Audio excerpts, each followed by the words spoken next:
Hello everyone, once again I welcome all of you on our platform let's dream together. अगर आप आने वाले DSSB exam के लिए प्रिपरेशन कर रहे हैं then which mistakes you should avoid. Maximum aspirant जो है आई थिंक कर रहे होंगे बिकॉज मैंने भी वो की हैं।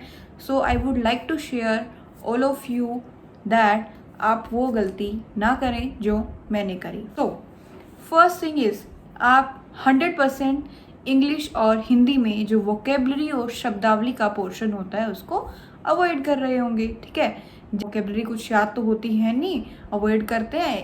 3-4 नंबर की आती है नहीं भैया, 3-4 नंबर की नहीं आती है।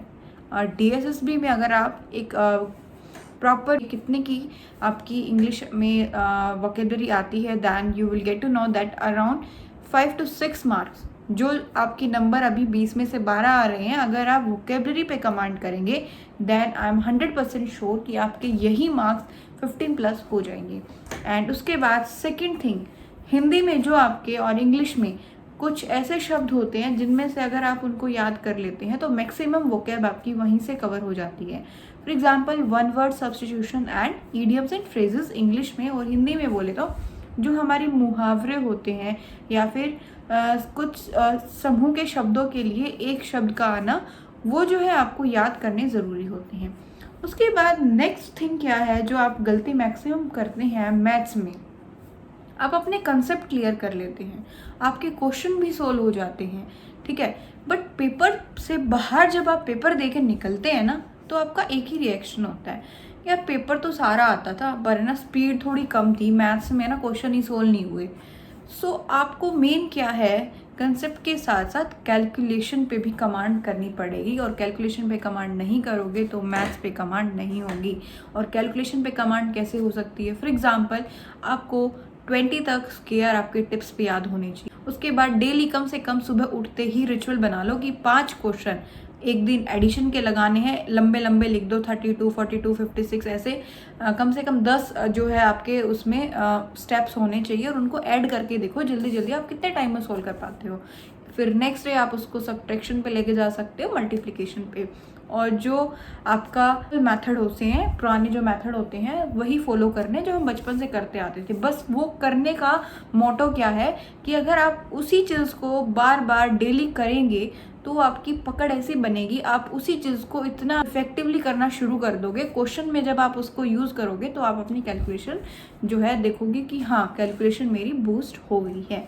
सो अगर इस चीज़ से बचना है then please don't avoid this thing is that GK आपको पता है ऐसा नहीं है कि 1 दिन पढ़ोगे, 2 दिन पढ़ोगे, महीना पढ़ोगे तो आपकी जीके कवर हो जाएगी। इस भ्रम में बिल्कुल भी मत रहना।